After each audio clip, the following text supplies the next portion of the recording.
नमस्कार विद्यार्थी मित्रांनो, मार्च 2026 मध्ये ग्रुप बी आणि सी ची जाहिरात येणार. त्याच्यानंतर एमपीएससी कडनं सरळ सेवेच्या पण जाहिरात येणार. पण ग्रुप बी आणि सी साठी तुम्ही जर फॉर्म भरणार असाल तर हा व्हिडिओ शेवटपर्यंत बघा. कोणकोणती डॉक्युमेंट लागतात, ती डॉक्युमेंटची तुमच्या कॅटेगरीनुसार लिस्ट बनवा आणि ती डॉक्युमेंट लगेच काढून ठेवा. जर तुम्ही जुने डॉक्युमेंट ऑलरेडी तुमच्याकडे असतील तर त्यामध्ये कोणतं डॉक्युमेंट अपडेट करावं लागणार आहे ते पण या व्हिडिओच्या शेवटपर्यंत समजून घ्या. नवीन विद्यार्थी असाल तर तुम्हाला हे डॉक्युमेंट नव्याने काढावं लागणार आहे. तो हा व्हिडिओ शेवटपर्यंत बघा. कागदपत्रे कोणती लागणार, कोणाच्या नावाचे कधीच हवं, नसल्यास संधी परत मिळते का काढायला आणि फायदा याचा होणार का थोडक्यात बघूया. तिकडे जाण्यापूर्वी तुम्हाला मी सांगू इच्छितो की ही जी जाहिरात आहे गट ब गट क ची ही येणार आहे मार्च 2026 मध्ये. गट ब ची एक्झाम होणार आहे 14 जून 2026 मध्ये. क ची जाहिरात पण मार्च मध्ये आहे, एक्झाम होणार आहे 12 जुलै 2026 ला. मग गट ब आणि गट क मध्ये जी पद आहेत बघा, गट ब मध्ये 4 पदं तुम्हाला बघायला मिळतात आणि गट क मध्ये तुम्हाला 7 पदं बघायला मिळतात. या पदानुसार पात्रतेचे वेगवेगळे व्हिडिओ मी ऑलरेडी घेतलेले आहेत आणि यापुढे सुद्धा काही व्हिडिओ माझे येणार आहे. हे सगळं बघण्यासाठी चॅनल सबस्क्राईब करून बेल आयकॉन क्लिक करून ठेवा.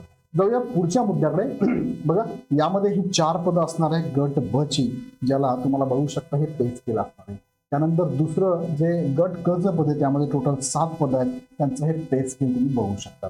पण याच्यासाठी तुम्हाला जर तयारी करायची असेल यापैकी कोणत्याही पदासाठी किंवा सगळ्याच पदांसाठी तुम्ही पात्रतेचे निकष कंप्लीट करत असाल तर यासाठी तयारी करताना इग्नाइट अकॅडमीची बॅच तुम्हाला अवेलेबल आहे. बॅच चालू झाली 5 फेब्रुवारी पासून, सो लगेच तुम्ही जॉईन करू शकता. संकल्प नावाची बॅच आहे, लाईव्ह प्लस रेकॉर्डेड बॅच आहे. गट ब आणि क ची बॅच मराठी माध्यममध्ये आहे.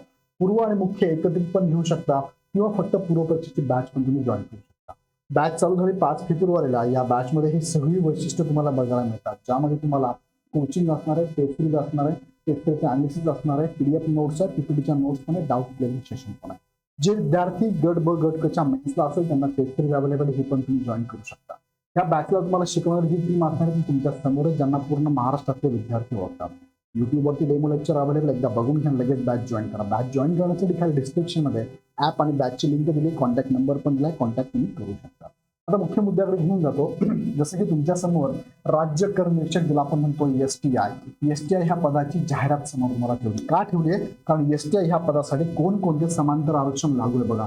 एसटीआय म्हणजे गट ब ह्या पदासाठी बघा, मला म्हणायचं तुम्हाला गट ब या पदासाठी कोणकोणते आरक्षण लागू आहे बघा. समांतर आरक्षण मध्ये सर्वसाधारण आहे, त्यानंतर महिला आरक्षण, खेळाडू आरक्षण, दिव्यांग आरक्षण आणि अनाथ हेच 5 उमेदवार गट बच्या सगळ्यात पदांना पीएसआय, एसटीआय, एसओ आणि सब रजिस्ट्रारला लागू असणार. बाकी उभा आरक्षण सगळ्यांना सारखंच असणार आहे. सेम पोलीस भरतीसाठी म्हटलं, पोलीस उपनिरीक्षक ह्या पदासाठी सर्वसाधारण, महिला, खेळाडू, दिव्यांगांना लागू नाहीये, अनाथ हे सगळे तुम्हाला इथे बघायला मिळतात. जसं गट ब बघितलं मी तसं गट क पण तुम्ही बघू शकता. जसं की क्लर्कची जाहिरात आहे, क्लर्कची जाहिरात पाठीमागची, त्यामध्ये आपण जर बघितलं समांतर आरक्षण कोणाला मिळतं, महिला, खेळाडू, माजी सैनिक, पदवीधर, अंशकालीन कर्मचारी, भूकंपग्रस्त, प्रकल्पग्रस्त, दिव्यांग आणि अनाथ सगळ्यांना गट क मध्ये इथे तुम्हाला रिझर्वेशन असणार आहे. काही पदांसाठी मात्र नाही, जसं की टॅक्स असिस्टंट हे पद जर बघितलं तर तुम्हाला कर सहाय्यक म्हणतो आपण त्याला, त्यामध्ये सर्वसाधारण, महिला, खेळाडू, माजी सैनिक, दिव्यांग आणि अनाथ यांना आरक्षण देण्यात आलेलं आहे. सो ऍड ॲज आपण कळलं. पण तुम्ही जर यापैकी एखाद्या आरक्षणामधून बिलॉंग करत असाल तर लगेच सर्टिफिकेट काढून ठेवा. कसे काढा सर्टिफिकेट थोडक्यात तुम्हाला मी सांगतो बघा. त्यामध्ये एमपीएससीच्या वेबसाईटवर तुम्ही जर गेलात तर त्याने लिस्ट दिलेली. त्यातलं पहिलं बघा, अर्जातील नावाचा पुरावा म्हणजे 10वी किंवा 10वीचं तत्सम शैक्षणिक अर्हता असणारं सर्टिफिकेट. 10वीच्या याच्यावरती तुमचं जे नाव असतं तेच नाव इथे कन्सिडर केलं जातं. तो 10वीचं मार्कशीट किंवा प्रमाणपत्र तुमच्याकडे असणं गरजेचं आहे. दुसरं, वयाच्या पुराव्यासंदर्भात तुम्हाला बर्थ सर्टिफिकेट लागणार आहे. त्यानंतर शैक्षणिक अर्हतेबाबत ज्या पदासाठी तुम्हाला फॉर्म भरायचा आहे त्या पदाला जी पात्रता लागते, म्हणजे तुमचं 10वी, 12वी, ग्रॅज्युएशन असेल तर ते लागणार तुम्हाला, किंवा डिप्लोमा पण लागू शकतो. चौथा आहे, सामाजिकदृष्ट्या मागासवर्गीय असल्याबाबत म्हणजे कॅटेगरी मधनं तुम्ही जर बिलॉंग करत असाल तर कॅटेगरीचं सर्टिफिकेट लागतं, त्याला व्हॅलिडिटी नसते, ते कधीचं पण चालतं, काही प्रॉब्लेम नाही.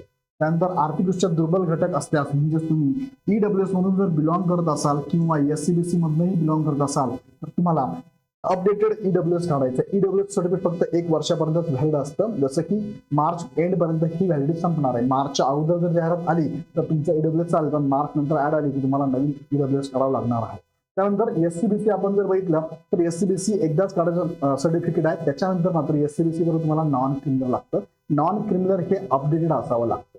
त्यानंतर अर्ज सादर करण्याच्या अंतिम दिनांकास वैध असणारे नॉन क्रिमिनल, तुम्हाला मी आत्ताच म्हटलं नॉन क्रिमिनल हे 3 वर्षाचं, 2 वर्षाचं, 1 वर्षाचं पण मिळतं. त्यामध्ये हे इकॉनॉमिकल इयर असावं लागतं. ज्या इकॉनॉमिकल इयर मध्ये जाहिरात येते ते इकॉनॉमिकल इयर त्याच्यामध्ये नॉन क्रिमिनल मध्ये असणं गरजेचं आहे. दिव्यांग असेल दिव्यांग सर्टिफिकेट लागतं, माजी सैनिकांना माजी सैनिकांचं सर्टिफिकेट लागतं, खेळाडूंसाठी खेळाडूंचं सर्टिफिकेट लागतं, ते व्हेरीफाईड झालं असावं लागतं किंवा ऍटलिस्ट तुम्ही व्हेरीफाय करायला टाकलेलं असेल, त्याची पोस्ट पावती असेल तरी फॉर्म भरता येतो. अनाथ असाल तर अनाथांचं सर्टिफिकेट लागतं.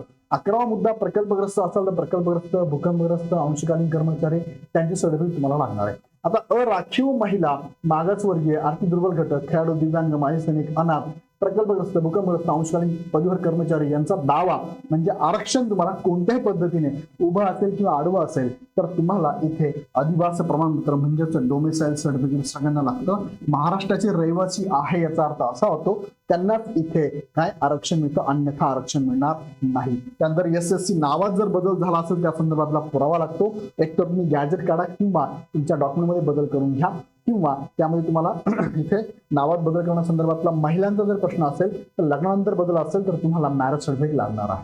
मराठी भाषेचं ज्ञान 10वीला तुमचं मराठी असेल, 12वीला 100 मार्कांचं मराठी असेल तर वेल अँड गुड, नसेल तर सिंपल फॉर्मॅट असतो त्या फॉर्मॅटनुसार ते डॉक्युमेंट तुम्हाला काढून ठेवायचं आहे. लहान कुटुंबाचं प्रतिज्ञापत्र सिंपल असतं, प्रिंट आउट घ्यायची, त्यात माहिती भरायची आणि आपण आपली साईन करून द्यायची आहे. ते डॉक्युमेंट पण मी तुम्हाला नंतर देईल. टंकलेखनाचं प्रमाणपत्र जर तुम्हाला टॅक्स असिस्टंट पदासाठी अप्लाय करायचं असेल तर मराठी इंग्लिश बोथ 30-40चं लागेल. तुम्हाला फक्त क्लर्क या पदासाठी अप्लाय करायचं असेल तर फक्त मराठीचं किंवा इंग्लिशचं सर्टिफिकेट तुम्हाला लागणार आहे. विहित नमुन्यामधील अनुभव प्रमाणपत्र, इथे कोणत्याच पदाला अनुभव लागत नाही, सो हे लागणारच नाही तुम्हाला.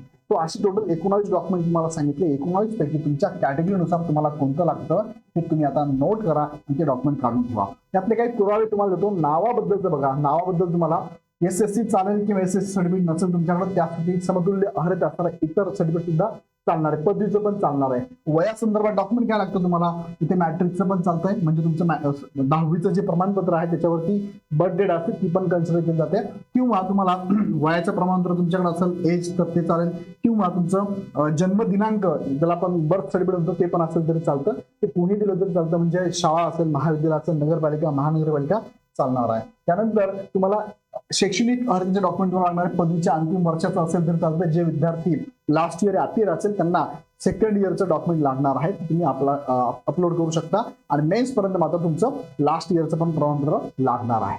सामाजिक दृष्ट्या मागास प्रवर्गामधून बिलॉंग करत असाल तर कॅटेगरीनुसार तुम्हाला सर्टिफिकेट लागणार आहे. ते कॅटेगरी सर्टिफिकेट तुम्हाला काढून ठेवायची आहे. ओके, एकदाच काढावं लागतं, परत परत काढायची गरज ते पडत नाही. आर्थिक दृष्ट्या दुर्बल घटकामधून तुम्ही बिलॉंग करत असाल तर त्या संदर्भातलं तुमचं प्रमाणपत्र तुम्हाला असं लागेल. EWS प्रमाणपत्र आहे ते तुम्हाला लागणार आहे. बघा, EWS आणि SCBC बद्दल पण मला सांगितलं. नॉन क्रिमिनल तुम्हाला जे लागणार आहे, सगळ्यात जेवढ्या कॅटेगरी बद्दल तुम्ही बिलॉंग करता आणि जेवढं समांतर आरक्षण तुम्ही घेणार असाल अशा सगळ्या उमेदवारांना इथे सर्टिफिकेट लागणार आहे. याचं लक्षात, फक्त महिलांना महिला आरक्षण घ्यायचं असेल तर कोणते डॉक्युमेंट लागत नाही. इटसेल्फ त्या महिला आहेत, इटसेल्फ त्यांना सर्टिफिकेट, इटसेल्फ त्यांना काय आरक्षण मिळणारच आहे. फक्त त्यांच्याकडे कास्ट म्हणून असेल तर कास्ट लागेल. त्यांच्याकडे जर डोमिसाईल तुम्ही कॅटेगरीचा फायदा घेणार असाल तर डोमिसाईल पण लागणार, हे लक्षात घ्या. त्यानंतर दिव्यांग असेल तर दिव्यांग सर्टिफिकेट लागणार आहे. माजी सैनिकचं माजी सैनिक सर्टिफिकेट लागणार आहे. प्रावीण्य प्राप्त खेळाडूंना मी आता तुम्हाला म्हटलं बघा, अहवाल पडताळणीसाठी दिला असेल त्याची रिसिप्ट चालेल. बघा, पोच पावती चालेल किंवा अहवाल प्रमाणपत्र दोघांपैकी एक चालेल, तुम्ही घेऊ शकता. आणि डोमिसाईल सर्टिफिकेट तुम्हाला कंपल्सरी सगळ्यांनाच म्हणजे लागणार आहे. SSC उत्तीर्ण झाल्यानंतर नावात जर बदल असेल, तुम्हाला मी सांगितल्याप्रमाणे लग्नाचं दाखला चालेल महिलांसाठी, किंवा नावात बदल असेल तर गॅझेट चालणार तुम्हाला. गॅझेट तुम्हाला जे राजपत्रित अधिकारी असतात त्यांच्याकडनं घेता येतं. लहान कुटुंबाचं प्रमाणपत्र ज्यांचं लग्न झालं आहे, आयोगाच्या वेबसाईटला दिले त्यांनी ते डाउनलोड करायचं आहे, साईन सिग्नेचर करायचं आहे. जेव्हा ऍड येईल तेव्हा मी तुम्हाला सांगेल, काळजी करू नका. मात्र बाकीचे जे डॉक्युमेंट आहेत ना ती रेडी करून ठेवा. हे त्यांनी दिलेलं विथ प्रूफ तुम्हाला मी सांगितलेलं आहे. हे समांतर आरक्षणचे विद्यार्थी त्यांनी त्यांचं समांतर आरक्षण जिथून बिलॉंग करतात ते डॉक्युमेंट तुम्ही काढून ठेवा, कारण नंतर वेळ मिळत नाही. दुसरं, टंकलेखनाचं प्रमाणपत्र कुणाला लागणार आहे तर टंकलेखनाचं कर सहायकांना दोघंही लागणार आहे. मराठी 30 इंग्लिश 40 आणि लिपिकसाठी दोघांपैकी एक चालतंय, मराठी 30 किंवा इंग्लिश 40. आता दोन्ही की एकच लागतं, ह्या पदासाठी 2 लागतं, त्या पदासाठी दोघांपैकी एक चालणार आहे. काही विद्यार्थी समांतर आरक्षणचे आशे की ज्यांना क्लेरिकलसाठी आणि टॅक्स असिस्टंटसाठी लिपिक टंकलेखनाचं प्रमाणपत्र नसेल तरी ते फॉर्म भरू शकतात, त्यांना इथे अलाउड करण्यात आलेलं आहे. जसं की तुम्ही ते बघू शकता, हा एक उमेदवार आहे ज्याला की इथे सूट देण्यात आलेली आहे संगणकामधनं. कोण कोण आहे थोडक्यात तुम्हाला मी दाखवतो. बघा, यांना सूट दिलेली आहे आणि कधीपर्यंतच हवं, मुख्य परीक्षेचा फॉर्म भरण्यापर्यंत जर निघत असेल तर वेल अँड गुड, त्याच्यानंतर चालणार नाही. आता नसेल पण मुख्यपर्यंत आलं तरी ते चालणार, त्यांनी इथे ते सांगितलेलं आहे. त्यानंतर कुणाला सूट देण्यात आलेली आहे तर लिपिक क्लर्क आणि टॅक्स असिस्टंट ह्या 2 पदांसाठी 3 उमेदवारांना इथे सूट दिलेली आहे. दिव्यांग, माजी सैनिक आणि एक उमेदवार आहे अनाथ. ह्या तिघांनाही ह्या दोन्ही पदांसाठी टायपिंगचं सर्टिफिकेट नसेल तरी ह्या पदासाठी अप्लाय करू शकता. निवड झाल्यानंतर 2 वर्ष म्हणजे 2 वर्षात ते काढलं तरी चालतंय. त्यांना टायपिंगची स्किल टेस्ट सुद्धा द्यायची गरज नाही. दुसरा मुद्दा की फक्त लिपिकांसाठी हे तिघं तर त्यामध्ये ऍड आहे, अजून तिघं ऍड होतील त्याच्यामध्ये. लिपिक पदासाठी प्रकल्पग्रस्त, भूकंपग्रस्त आणि पदवीधर अंशकालीन. म्हणजे त्या क्लर्क साठी जर बघितलं तर 6 उमेदवारांना सूट आहे आणि टॅक्स असिस्टंट साठी ह्या 3 उमेदवारांना इथे टंकलेखनाचं सर्टिफिकेट नसेल टायपिंगचं तरी पण त्यांना इथे फॉर्म भरता येणार आहे. अशा पद्धतीने थोडक्यामध्ये हे डॉक्युमेंट रेडी करून ठेवा आणि या संदर्भात इग्नाइट अकॅडमीची बॅच पण चालू, लगेच जॉईन करा. कारण बॅच चालू झाली 5 फेब्रुवारी पासून. तुम्हाला बॅच दोन्ही अवेलेबल आहे, प्री प्लस मेन्स पण अवेलेबल आहे किंवा फक्त प्री पण अवेलेबल आहे. मराठी माध्यमात संकल्प batch live plus record 50% of सध्या चालू आहे. हे सगळे फीचर तुम्हाला या बॅच मध्ये अवेलेबल असणार आहे. तो लगेच जॉईन करा. जॉईन करण्यासाठी इग्नाइट अकॅडमीच्या ह्या नंबरला कॉल करू शकता किंवा ऍप डाउनलोड करून डायरेक्ट बॅच परचेस करू शकता. डॉक्युमेंट बद्दल अजून काही अडचण असेल तर कमेंट बॉक्समध्ये नक्की टाका. पुढच्या व्हिडिओत तुम्हाला याची माहिती देईल आणि याच्याच बद्दलची डिटेल व्हिडिओची सिरीज मी घेणार आहे. ही सिरीज बघण्यासाठी चॅनल सबस्क्राईब करून बेल आयकॉन क्लिक करा. पुन्हा व्हिडिओ आपण नेक्स्ट व्हिडिओमध्ये. धन्यवाद.